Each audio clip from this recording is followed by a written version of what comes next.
By Mark Nelson, San Jose, California. Right Ho Jeeves by P.G. Wodehouse, Chapter 23. I remember Jeeves saying on one occasion, I forgot how the subject had arisen, he may have simply have thrown the observation out, as he does sometimes for me to take or leave, that hell hath no fury like a woman scorned. And until tonight I had always felt that there was a lot in it. I had never scorned a woman myself, but Pongo Twistleton once scorned an aunt of his, flatly refusing to meet her son Gerald at Paddington and give him lunch and see him off to school at Waterloo, and he never heard the end of it. Letters were written, he tells me, which had to be seen to be believed.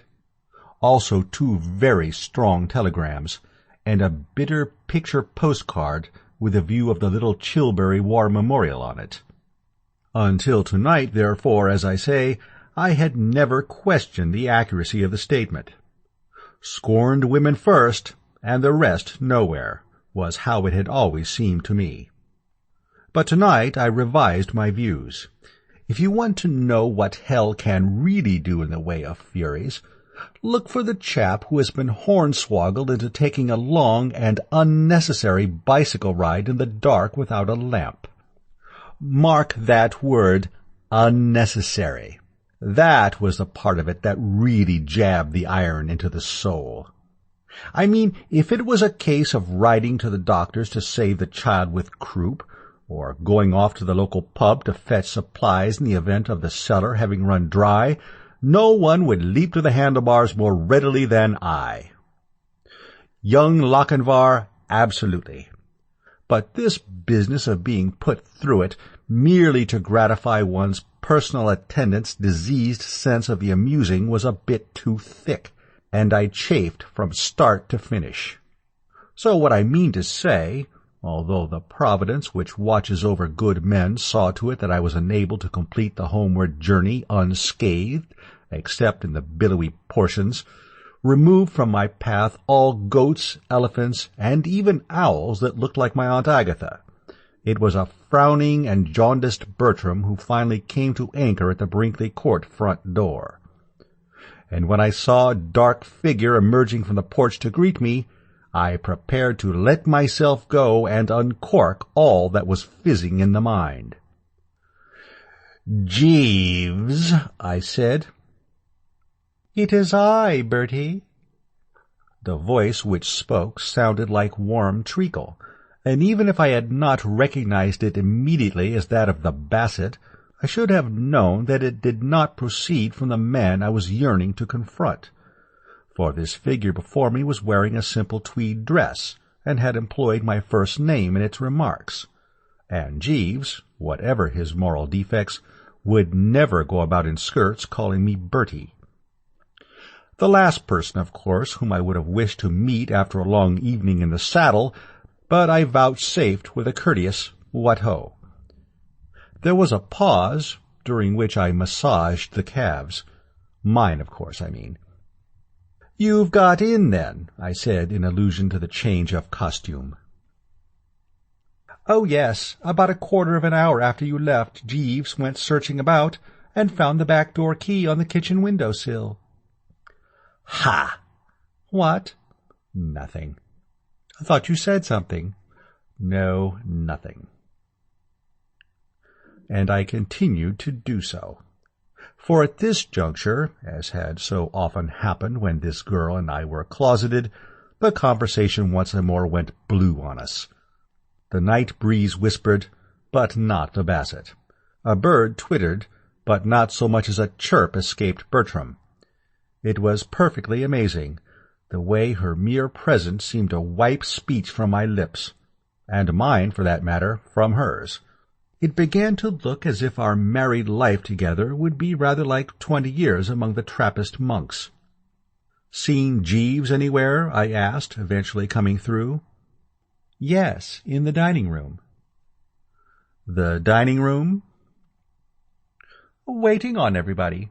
They are having eggs and bacon and champagne. What did you say?" I had said nothing, merely snorted. There was something about the thought of these people carelessly reveling at a time when, for all they knew, I was probably being dragged about the countryside by goats or chewed by elephants, that struck home at me like a poisoned dart. It was the sort of thing you read about as having happened just before the French Revolution.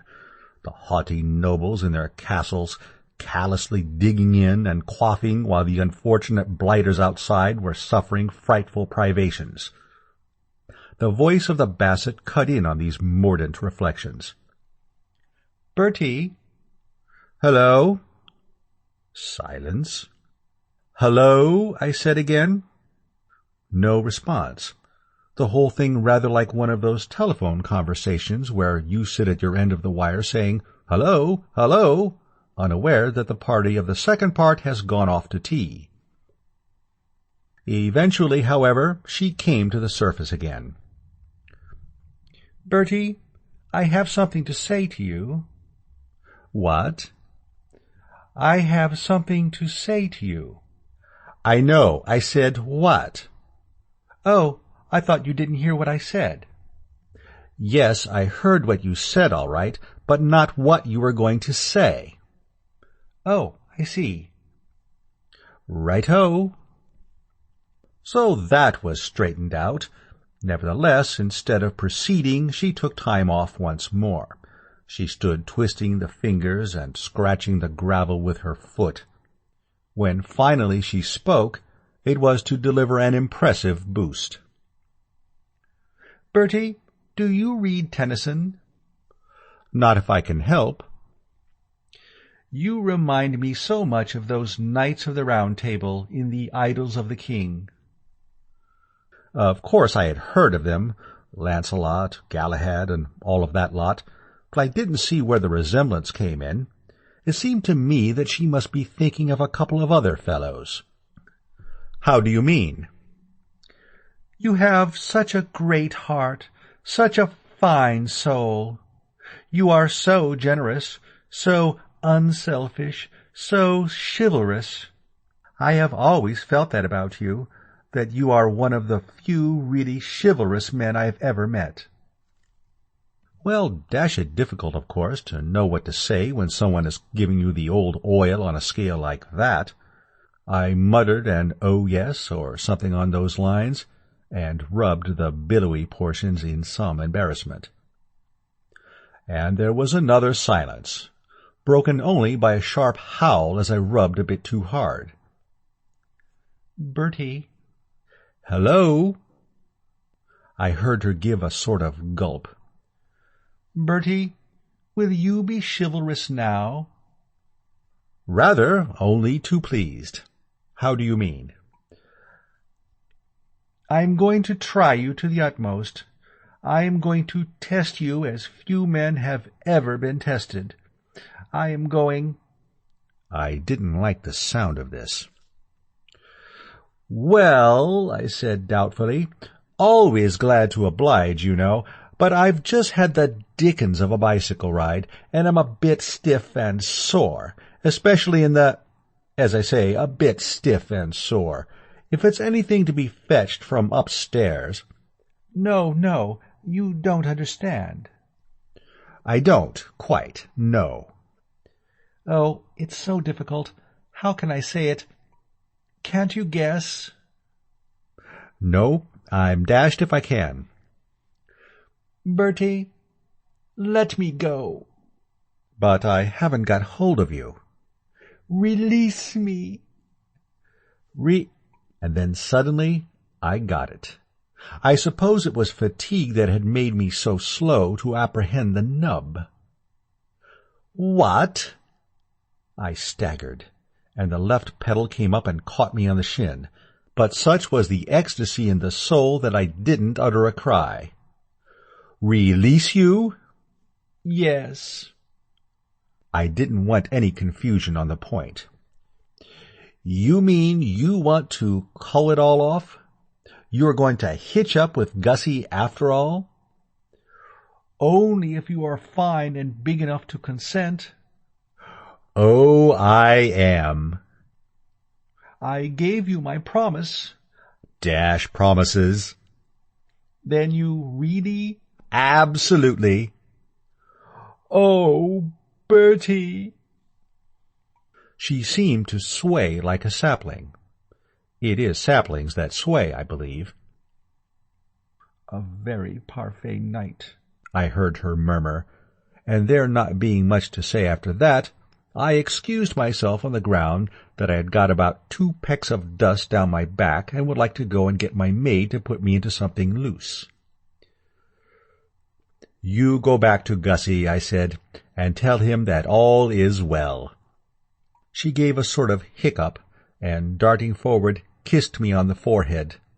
Unpleasant, of course, but as Anatole would say, I can take a few smooths with a rough. The next moment she was legging it for the dining-room, while I, having bunged the bicycle into a bush, made for the stairs.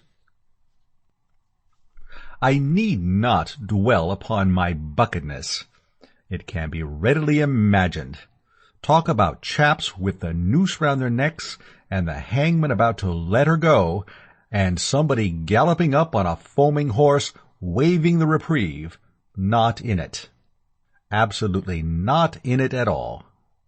I don't know that I can give you a better idea of the state of my feelings than by saying that as I started to cross the hall I was conscious of so profound a benevolence toward all created things that I found myself thinking kindly thoughts even of Jeeves. I was about to mount the stairs when a sudden "what-ho" from my rear caused me to turn. Tuppy was standing in the hall. He had apparently been down to the cellar for reinforcements, for there were a couple of bottles under his arm. "Hello, Bertie," he said. "You back?" He laughed amusedly. "You look like the wreck of the Hesperus. Get run over by a steamroller or something?" At any other time I might have found his coarse badinage hard to bear, but such was my uplifted mood that I waved it aside and slipped him the good news. "Tuppy, old man, the Bassett's going to marry Gussie Fignoddle." Tough luck on both of them, what? But don't you understand? Don't you see what this means? It means that Angela is once more out of pawn, and you have only to play your cards properly. He bellowed rockingly. I saw now that he was in the pink. As a matter of fact, I had noticed something of the sort directly I met him, but had attributed it to alcoholic stimulant. "Good Lord, you're right behind the times, Bertie. Only to be expected, of course, if you will go riding bicycles half the night. Angela and I made up hours ago." "What?" "Certainly. Nothing but a passing tiff. All you need in these matters is a little give and take, a bit of reasonableness on both sides. We got together and talked things over. She withdrew my double chin. I conceded her shark. Perfectly simple. All done in a couple of minutes." "But— Sorry, Bertie, can't stop chatting with you all night. There's a rather impressive Beano in progress in the dining-room, and they are waiting for supplies." Endorsement was given to this statement by a sudden shout from the apartment named. I recognized, as who would not, Aunt Dahlia's voice. "Glossop! Hello? Hurry up with that stuff. Coming, coming. Well, come, then. Yoicks, hard forward. Tally-ho, not to mention Tantivy." "Your aunt," said Tuppy, "is a bit above herself. I don't know all the facts of the case, but it appears that Anatole gave notice and has now consented to stay on, and also your uncle has given her a check for that paper of hers. I didn't get the details, but she is much braced.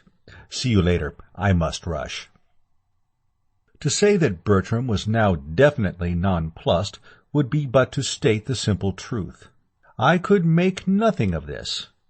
I had left Brinkley Court a stricken home, with hearts bleeding wherever you looked, and I had returned to find it a sort of earthly paradise.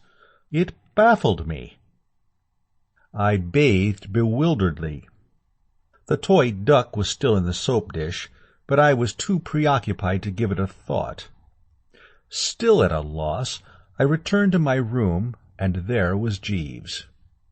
And it is proof of my fogged condition that my first words to him were words not of reproach and stern recrimination, but of inquiry. "I say, Jeeves." "Good evening, sir. I was informed that you had returned. I trust you had an enjoyable ride." At any other moment a crack like that would have woken the fiend in Bertram Wooster. I barely noticed it. I was intent on getting to the bottom of this mystery. "But I say, Jeeves, what?" "Sir?" "What does all this mean?" "You refer, sir?" "Of course I refer. You know what I'm talking about. What has been happening since I left? The place is positively stiff with happy endings." "Yes, sir. I am glad to say that my efforts have been rewarded." "What do you mean, your efforts? You aren't going to try to make out that rotten fire-bell scheme of yours had anything to do with it?" "Yes, sir." "Don't be an ass, Jeeves. It flopped." "Not altogether, sir. I fear, sir, that I was not entirely frank with regard to my suggestion of ringing the fire-bell. I had not really anticipated that it would in itself produce the desired results. I had intended it merely as a preliminary to what I might describe as the real business of the evening." "You gibber, Jeeves." "No, sir. It was essential that the ladies and gentlemen should be brought from the house, in order that once out of doors I could ensure that they remained there for the necessary period of time." "How do you mean?" "My plan was based on psychology, sir." "How?" "It is a recognized fact, sir, that there is nothing that so satisfactorily unites individuals who have been so unfortunate as to quarrel amongst themselves as a strong mutual dislike for some definite person. In my own family, if I may give a homely illustration, it was a generally accepted axiom that in times of domestic disagreement it was necessary only to invite my Aunt Annie for a visit to heal all breaches between the other members of the household. In the mutual animosity excited by Aunt Annie, those who had become estranged were reconciled almost immediately. Remembering this, it occurred to me that were you, sir, to be established as the person responsible for the ladies and gentlemen being forced to spend the night in the garden, everybody would take so strong a dislike to you that in this common sympathy they would sooner or later come together." I would have spoken, but he continued, "And such proved to be the case. All, as you see, sir, is now well. After your departure on the bicycle, the various estranged parties agreed so heartily in their abuse of you that the ice, if I may use the expression, was broken, and it was not long before Mr. Glossop was walking beneath the trees with Miss Angela, telling her anecdotes of your career at university in exchange for hers regarding your childhood, while Mr. Finknottle, leaning against the sundial, beheld Miss Bassett enthralled with stories of your school-days. Mrs. Travers, meanwhile, was telling Monsieur Anatole— I found speech. "Oh," I said, "I see. And now, I suppose, as the result of this dashed psychology of yours, Aunt Dahlia is so sore with me that it will be years before I can dare to show my face here again. Years, Jeeves, during which, night after night, Anatole will be cooking those dinners of his." "No, sir. It was to prevent any such contingency that I suggested that you should bicycle to Kingham Manor. When I informed the ladies and gentlemen that I had found the key, and it was borne in upon them that you were having that long ride for nothing, their animosity vanished immediately, to be replaced by cordial amusement. There was much laughter." "There was, eh?" "Yes, sir. I fear you may possibly have to submit to a certain amount of good-natured chaff, but nothing more. All, if I may say so, is forgiven, sir." "Oh." "Yes, sir." I mused a while. You certainly seem to have fixed things. Yes, sir. Tuppy and Angela are once more betrothed, also Gussie and the Basset. Uncle Tom appears to have coughed up that money for Milady's boudoir, and Anatole is staying on. Yes, sir. I suppose you might say that all's well that ends well. Very apt, sir. I mused again. All the same, your methods are a bit rough, Jeeves. One cannot make an omelette without breaking eggs, sir. I started. Omelette? Do you think you could get me one? Certainly, sir. Together with half a bott of something? Undoubtedly, sir. Do so, Jeeves, and with all speed. I climbed into bed and sank back against the pillows. I must say that my generous wrath had ebbed a bit. I was aching, the whole length of my body, particularly toward the middle, but against this you had to set the fact that I was no longer engaged to Madeline Bassett. In a good cause one is prepared to suffer. Yes, looking at the thing from every angle, I saw that Jeeves had done well, and it was with an approving beam that I welcomed him as he returned with the needful. He did not check up with his beam.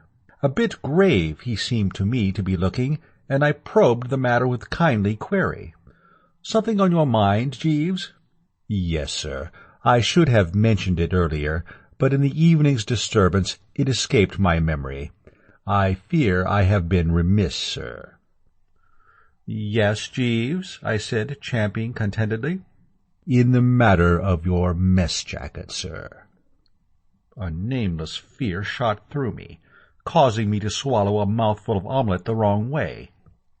"I am sorry to say, sir, that while I was ironing it this afternoon, I was careless enough to leave the hot instrument upon it. I very much fear that it will be impossible for you to wear it again, sir." One of those old pregnant silences filled the room. "I am extremely sorry, sir." For a moment, I confess, that generous wrath of mine came bounding back, hitching up its muscles and snorting a bit through the nose. But as we say on the Riviera, à quoi sert? There was nothing to be gained by G.W. now. We Woosters can bite the bullet. I nodded moodily and speared another slab of omelette. "Right-ho, Jeeves." "Very good, sir."